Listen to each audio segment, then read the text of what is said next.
গত 15-16 মাসে বাংলাদেশে অনেকগুলো ঘটনা ঘটে গেছে, অর্থাৎ 2025 সাল এবং অবশ্যই 2024 সালের কিছু কয়েক মাস মিলে আজকে এই যে 2026 সালের প্রথম দিনে যদি আমি মূল্যায়ন করতে বসি যে বাংলাদেশে আসলে মানে কি ঘটে গেল এবং কি উন্নতি লাভ করলো বা কি আসলে বাংলাদেশ পেল, সবচেয়ে ভয়ঙ্কর যে জিনিসটা পেয়েছে, মানে পজিটিভ তেমন তো কোনো কিছু পাই নাই, কিন্তু সবচেয়ে ভয়ঙ্কর জিনিস যেগুলো পেয়েছে তার মধ্যে প্রথমেই হচ্ছে এই যে তরুণ প্রজন্মকে পুরো একেবারে ধ্বংস করে দেওয়া।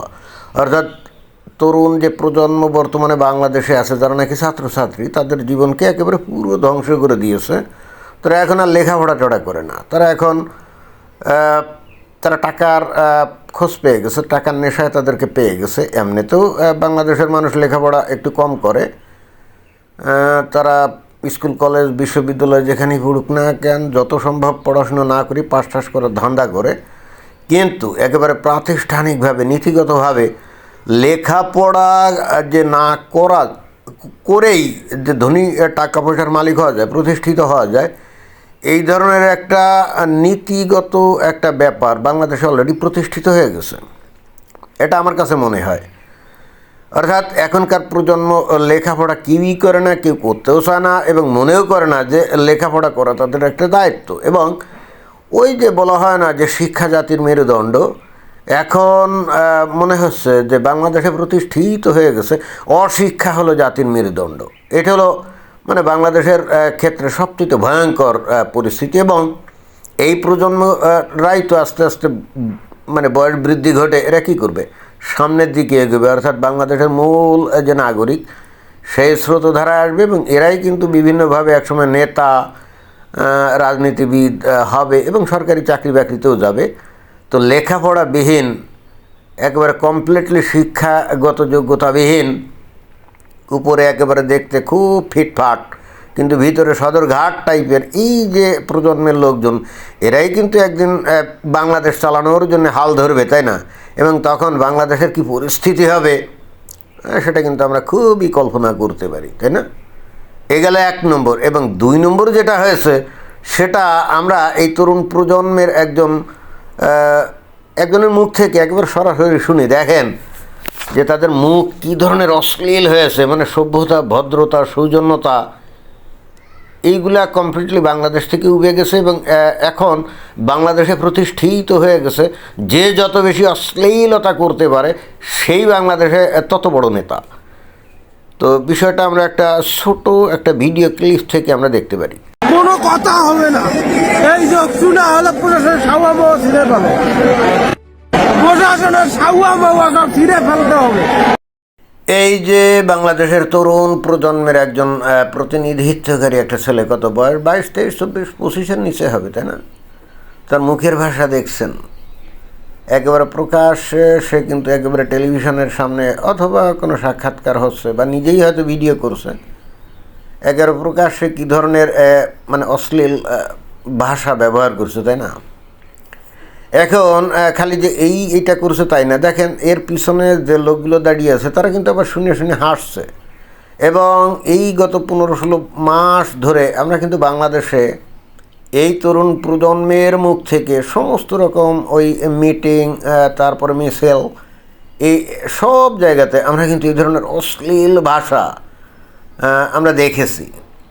এবং আমরা এর আগে, অর্থাৎ এই 15-16 মাসের আগে কখনো কল্পনাও করতে পারি নাই যে বাংলাদেশে এই ধরনের অশ্লীল শব্দ দিয়ে কোনো স্লোগান হতে পারে, অথবা কেউ এই ধরনের কথাবার্তা বলে, মানে প্রকাশ্যে কেউ এই ধরনের কথাবার্তা বলতে পারে। অর্থাৎ 2 নম্বর যে প্রাপ্তি এই গত 15-16 মাসে, সেটা হলো বাংলাদেশের পুরো প্রজন্মটা একেবারে পুরোই অশ্লীল হয়ে গেছে এবং তাদের মধ্যে কোনো ন্যূনতম সৌজন্য বোধ এগুলো কিন্তু কিছুই নাই। এবং তারা প্রকাশ্যে অশ্লীল কথা, অশ্রাব্য ভাষায় গালিগালাজ করা, এগুলা তারা করতে পারে। এগুলা তাদের কাছে অত্যন্ত সাধারণ একটা ব্যাপার হয়ে গেছে এবং এটা আমাদেরকে যথেষ্ট ভাবিত করে, চিন্তিত করে যে এই প্রজন্মের লোকজন এরাই কিন্তু ভবিষ্যতে দেশ চালাবে, তাই না? তো যাদের মধ্যে শিক্ষা নাই, বিদ্যা নাই, কিছু নাই, অ্যাট দ্য সেম টাইম যারা নাকি প্রচণ্ড রকমভাবে অশ্লীল, অসভ্য, বেয়াদব, তাদের হাতে দেশ একদিন যাবে। এবং অলরেডি তারাই কিন্তু দেশ চালাচ্ছে বর্তমানে, তাই না? এবং এদের আধিপত্যে, এদের ভয়ঙ্কর রকম যে অ্যাগ্রেসিভ মনোভাবের সামনে এখন যারা নাকি ভদ্র, সভ্য, বয়স্ক মানুষ, সিনিয়র সিটিজেন, তারা কিন্তু পালিয়ে যায় এবং তারা কিন্তু এদের সাথে ভারতপক্ষে কথা বলতে যায় না। এবং এদের সামনে পড়লে তারা কিন্তু সাইড কেটে পালানোর ধান্দা করে। এবং অনেক ক্ষেত্রে এরা কিন্তু তাদেরকে পালাতে দেয় না, তাদেরকে জোর করে ধরে তাদেরকে অপমান করে। অর্থাৎ আমরা এতকাল জানতাম, অন্তত আমাদের যে কৃষ্টি কালচারে একটা জিনিস শেখানো হতো, নিকট আত্মীয় অথবা দূর আত্মীয় অথবা আদৌ আত্মীয় টাত্মীয় কিছুই না, অপরিচিত যদি একজন বয়স্ক ব্যক্তি হয়, আমরা কিন্তু সর্বদা আমাদের কালচারালি আমরা শিখে আসছি তাদেরকে সম্মান করতে হবে, তাই না?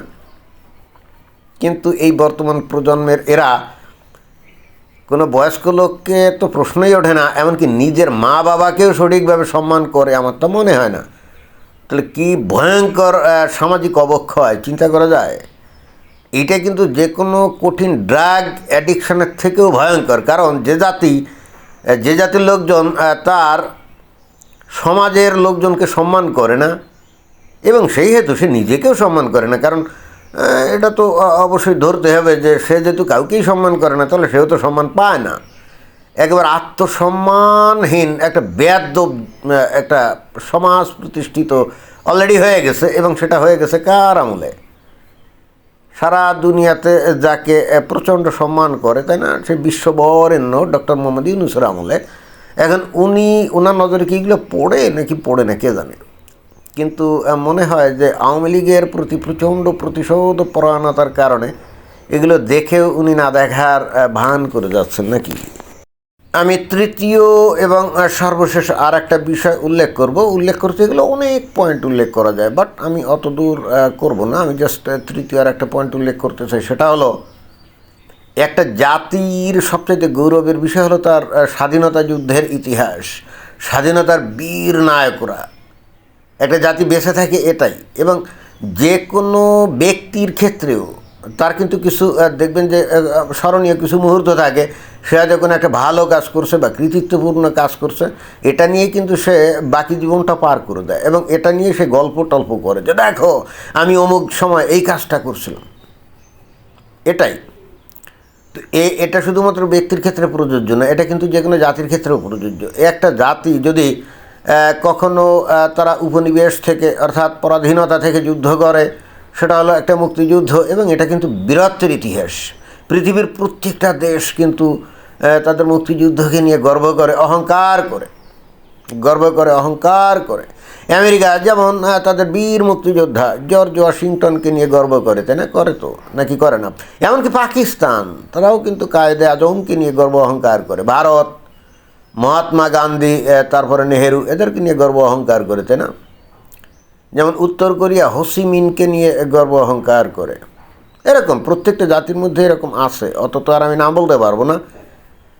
ইন্টারেস্টিং ব্যাপার হচ্ছে, আমরা আমাদের যে গর্বের এবং অহংকারের যে বিষয়টা ছিল মুক্তিযুদ্ধের ব্যাপারে, এখন আমরা এমন একটা প্রজন্ম তৈরি করেছি বা এমন একটা জনগোষ্ঠী তৈরি করেছি যারা বেছে বেছে মুক্তিযুদ্ধের যে বীর নায়ক, মহানায়ক, তাই না, তাদের নিয়ে গর্ব অহংকার করা তো দূরের কথা, তাদেরকে কিভাবে জুতা দিয়ে পিটাতে হবে এই জাতি গণহারে একটা ম্যাসিভ কি বলা যায় সাইকোলজিক্যাল ডিজঅর্ডারে কি ভুগছে। এবং সেটা কেন? ধর্মীয় জোশ। বাংলাদেশের মানুষ এখন আর বাঙালি থাকতে চায় না, বাংলাদেশি থাকতে চায় না, তারা হতে চায় কি অ্যারাবিক হতে চায়। দুঃখের বিষয় কি জানেন? ইসলাম ধর্ম পালনের নামে তারা অ্যারাবিক হতে চায়, ঠিকই আছে, তারা আরবের পোশাকও পরতে চায় এবং পরে ওই সৌদি আরবে যায়, গিয়ে তারা তাদের সাথে একাত্ম হতে চায়, বলে যে দেখো দেখো আমি তো তোমাদের সংস্কৃতি অর্থাৎ আরব সংস্কৃতিকে গ্রহণ করেছি এবং অবশ্যই ধর্মের নামে। তো সৌদি আরবের লোকজনকে বলে যে আমরা যেহেতু তোমাদের সাথে একাত্মতা পোষণ করেছি, তোমাদের কালচার গ্রহণ করেছি, আমাদেরকে এখন তোমরা কাছে টেনে নাও। সৌদি আরব কিন্তু এদেরকে পাত্তাও দেয় না, লাথি মেরে দূর তাড়িয়ে দেয় এবং ফকির মিসকিন বলে তাদেরকে দূর দূর করে তাড়িয়ে দেয়। তবে হ্যাঁ, বাংলাদেশের মুমিনা নারী যারা সৌদি আরবে কাজ করতে যায়, তারা তো নারী দেহে তো মোটামুটি ভোগ্যপণ্য হিসেবে এটাকে ব্যবহার করা যেতেই পারে। সৌদি আরব লোকজন তাদের দাসী হিসাবে ভোগ করে, কিন্তু বাংলাদেশের মানুষের কিন্তু তাতে কোনো চেতনা হয় না, এবং এত কিছুর পরেও তারা বুঝতে পারে না যে তারা আসলে কিসের দাসত্ব করছে। যার দাসত্ব করছে, যাদেরকে তারা প্রভু হিসেবে মেনে নিয়েছে, তারা কি আসলে তাদেরকে মানুষ হিসেবে গণ্য করে নাকি জীবজন্তু পশু হিসেবে গণ্য করে? এই জিনিসটা বুঝতে এখন বাংলাদেশের মানুষ ব্যর্থ হয়ে গেছে, এবং আমার কাছে মনে হয় যে গত 15-16 মাসে এই জিনিসটা একেবারে প্রকট হয়ে একেবারে প্রকাশ্যে চলে আসছে। আগেও যে ছিল না তা না, বাট আগে কিন্তু বোঝা যেত না, অন্তত অ্যাটলিস্ট পরিচয়টা গোপন রাখতো। বাট এখন কিন্তু এরা একেবারে প্রকাশ্যে চলে আসছে এবং মানুষ কিন্তু এদেরকে দেখতেও পাচ্ছে। এখন কিন্তু আর এরা গোপনে ঘুপসিতে ঘাপসিতে নাই, প্রকাশ্য দিবালোকে তারা চলাফেরা করছে। আত্মসম্মানহীন একটা জাতি, তাই না? যাদের কোনো আত্মপরিচয় নেই, কোনো আত্মসম্মান বোধ নাই, যারা এমন একটা সংস্কৃতির দাসত্ব করতে গেছে, যাদের তারা দাসত্ব করেছে তারাই কিন্তু আবার তাদেরকে পাত্তা দেয় না। তাদেরকে কি করে, প্রতিক্ষণ কি অপমান অপদস্থ করে, ফকির মিসকিন হিসেবে গালিগালাজ করে। তারপরে কিন্তু এদের কোনো নেই, কোনো সম্বিত ফেরে না, এবং এদের কোনো চেতনা নাই, কমন সেন্স না। এরা বুঝতে পারে না যে এরা আসলে এইগুলো করে আসলে মানুষের খাতা থেকে তারা নাম কেটে দিয়েছে নিজেরাই। এই বোধ এটা যে নাই, সেটা কিন্তু এখন আমরা প্রকাশ্যে দেখতে পাচ্ছি। ধন্যবাদ।